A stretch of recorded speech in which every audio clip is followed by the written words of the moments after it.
Let us help you reach your peak in retirement. It's time for Retirement Elevated with Sean Lee. Welcome into this edition of Retirement Elevated with Sean Lee, managing partner at Elevated Retirement Group. What's going on, Sean? How are you? It is a good day. Kids are back in school, so they're excited. It's a little bit different right now, but there's some normalcy coming back to their lives. Well, that's good. I mean, I don't know.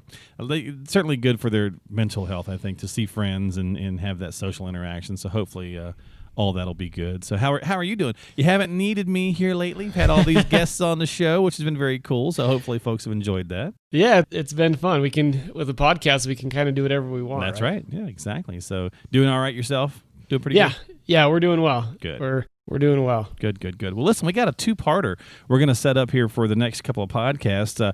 This is our, first of all, also happy Labor Day, because this is coming out just a few days before Labor Day weekend. So happy Labor Day to everybody. This is going to kind of be our September two-parter here series on basically laid off. So whether this has affected you directly or not, maybe you know somebody who has. So, definitely share the podcast with folks that might need that. So a lot of layoffs been happening, obviously, across the country, Sean. So we thought this might be helpful. Yeah, it's not just the layoffs when we're going through this guide. The other thing is, there are a lot of people that were on the kind of the cusp of retirement. Great point. And didn't know if they wanted to go back to work, didn't know if they should go back to work. And, my mom is a perfect example. She's a school teacher out in Massachusetts, and she has 1 year left of teaching. And her plan's been built for years.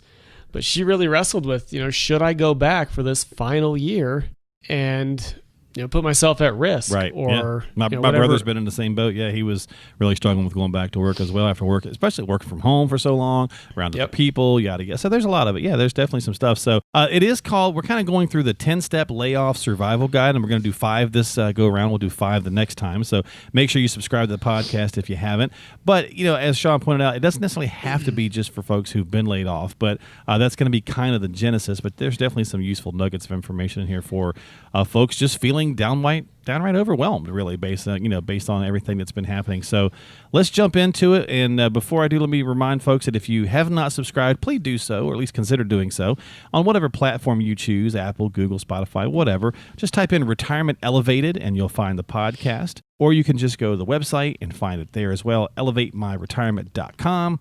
elevatemyretirement.com, and of course share that with folks who might benefit. All right, Sean, so step 1, keep calm and take it one step at a time. That's just good advice in general, I think, for 2020. Easier said than done, right? It's true. We're so used to this new norm, and we took the first step. We all went virtual really quickly, and then a lot of people. I think what this pandemic has done for a lot of people, it's allowed us to think more thoughtfully about, okay, what do we want to get out of not just life, but out of our employment, out of our work environment, whatever it may be. But whatever decision that you make when it comes to if I got laid off or if I'm trying to decide if I retire or not, don't freak out. I mean, this can be a very scary time.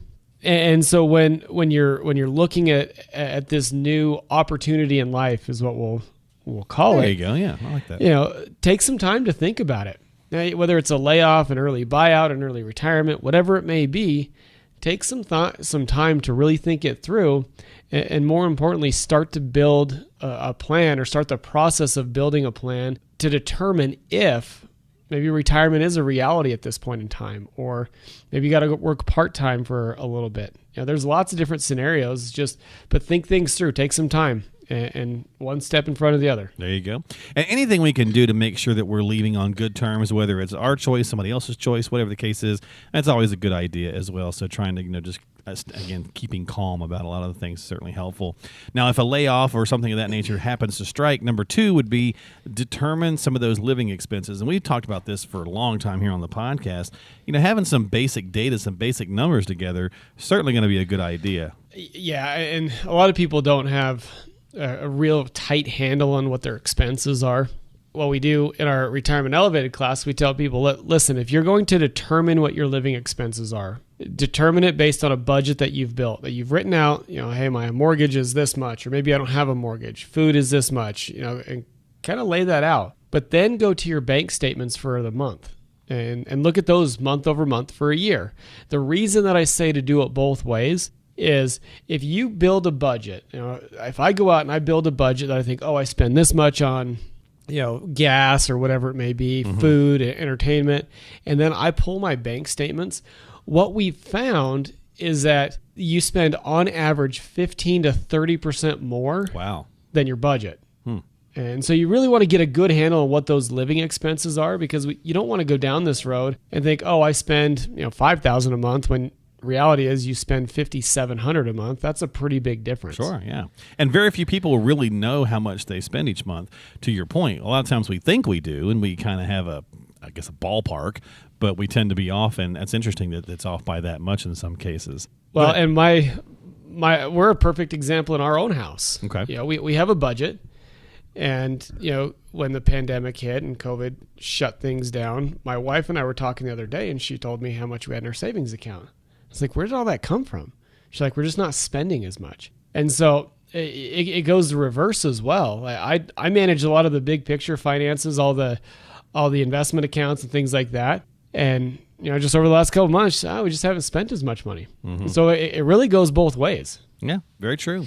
Very true. Now, so basically you're saying you haven't been victim of the Corona purchase. Have you heard that term? Are you familiar with that? No, I have not been victim of that yet. Okay, so for those of folks who don't know, a lot of folks have just started spending sizable, projects, right? Taking on things, maybe buying a pool or, whatever the case is to during the, thinking, well, we're not going to be able to go anywhere. We're not taking trips or vacations. So let's just drop some money. There's a shortage all over the country on, pools, hot tubs, decks, so on and so forth.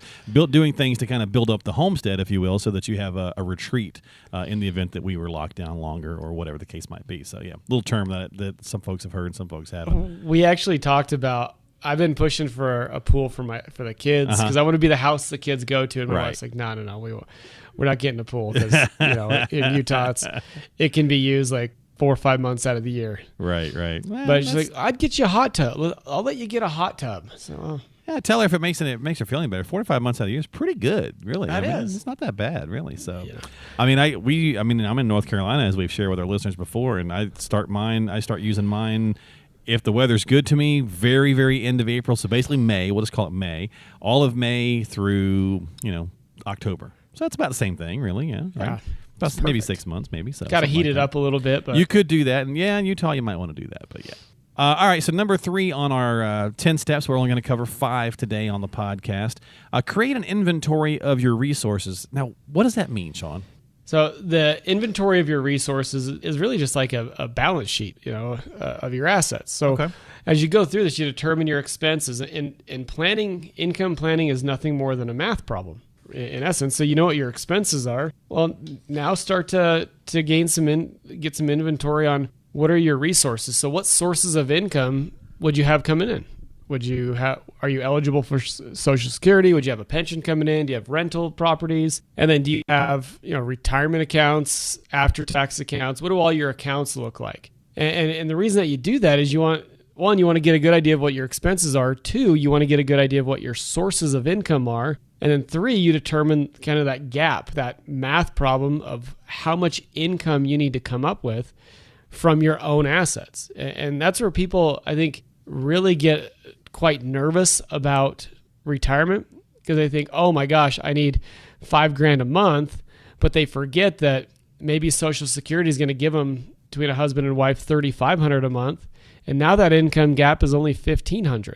So they just have to pull out $1,500 a month from their investments. So when you start to really determine what your expenses are, what your resources are, and you get a clear understanding on that math problem, more often than not, you're not as far off as you think you are. Yeah, that's a good point. And, math not always being some people's strong suits, it's still a good idea to have that basic kind of thing there because, like you said, it's a math problem, but hopefully it's a normal math problem and not one of these crazy new math problems that they try to teach because I get lost in those.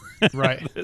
New math for the kids. Yeah, all the new math and all the weird stuff. I saw a really funny COVID math meme the other day. I was going to try to find it and share it on the podcast. Maybe I will next time. It's pretty humorous. It was basically just talking about using rolls of toilet paper and some other things that have happened through the pandemic to create one of those interesting, if you have so much, 375 rolls of toilet paper, blah, blah, blah, blah, blah. It was pretty humorous. I'll have to find it and share it the next time. All right, so moving along here on the podcast, we're talking about it's a 10-step layoff survival guide. And, of course, it may affect you from a layoff standpoint if you've been laid off or furloughed or whatever the case might be. Or maybe even if you haven't, there's still some useful nuggets in here. So we'll move along here into number 4.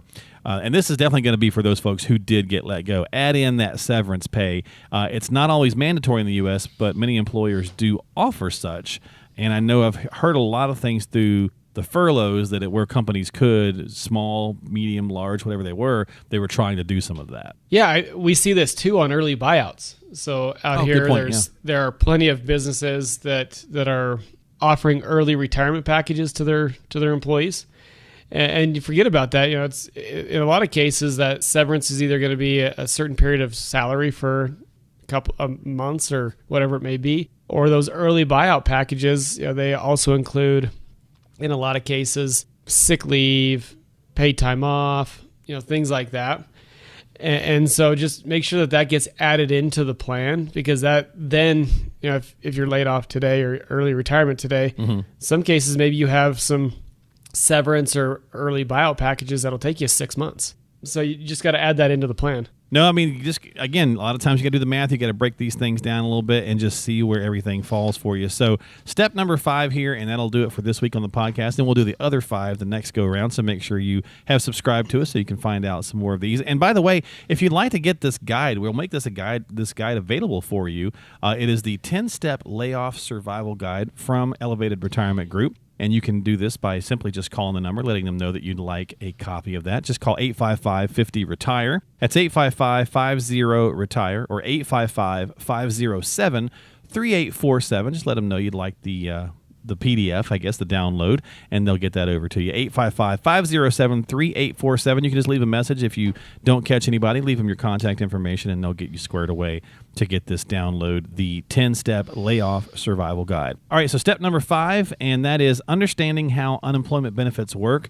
Obviously, a lot of confusion on this, a lot of changes to this over the past several months, continuous fighting in, D.C. over this, but trying to get as much information as you can going to be helpful. Yeah, I mean, on average, unemployment benefits will replace roughly 40 to 45% of your weekly income. And usually the maximum number of weeks you can receive payments is going to be anywhere from 12 to 26 weeks. It really depends on your state.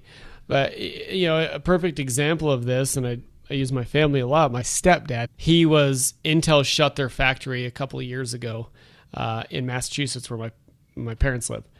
My mom and my stepdad. And when that happened, he was like 12 weeks or 15 weeks away from retirement age anyways. Oh, wow. Close. And so it actually worked out. I mean, or I guess he could take Social Security at 62 at that time. So it worked out for him. He got on unemployment for that period of time, collected benefits, did everything that he needed to, and then just retired. So if you understand how unemployment benefits work and the parameters that you have to follow, it can also be another useful tool in bridging the gap for you. Yeah, definitely. Man, that's so close. I imagine that was interesting. And a lot of people found themselves in that situation, right? You mentioned your family.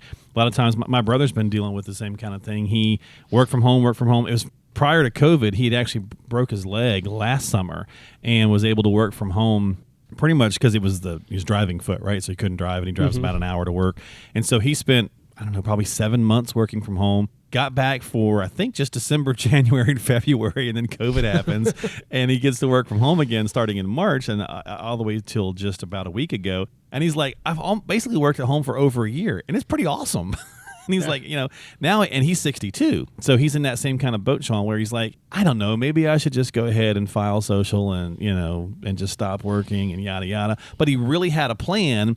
And with his numbers, he really needed to push it to at least 65, but ideally 67. And a lot of folks find themselves in that similar situation. So he's like, I got to tough it out. And I said, well, have you gone back and re-updated the plan? We talked with your advisor, so on and so forth, to see if, those numbers could be augmented. And like a lot of folks, really hasn't taken that extra step to find out, can the plan be adjusted by 3 years, or is that too much? Inaction is inaction. And oh, there you go. It's getting clarity and understanding what's going on. I mean, you have choices, right? You can take action, get a real good handle on it, or you cannot take action, and that's still a decision. Kind of wait and wonder, right? Yeah. Sit and spin, so to speak. All right, well, there you go, folks. That's going to do it for this week on the podcast. So, again, if you'd like to get your 10-step layoff survival guide, you can get that sent to you. There's no cost or anything for that. Just reach out to them, give them a jingle, let them know you'd like that, and you can do so at 855-50-RETIRE. That's 855-50-RETIRE, or go to elevatemyretirement.com. That's elevatemyretirement.com. And don't forget to subscribe to the podcast on whatever platform you choose, and share that with someone who might benefit from the message. And Sean, my friend, thank you for your time. Good to chat with you again. And I look forward to talking to you again soon. We'll talk in a couple of weeks, and we'll follow up on this. Sounds good, brother. Thanks. All right, take care, stay safe and sane, folks, and we'll see you next time here on Retirement Elevated with Sean Lee.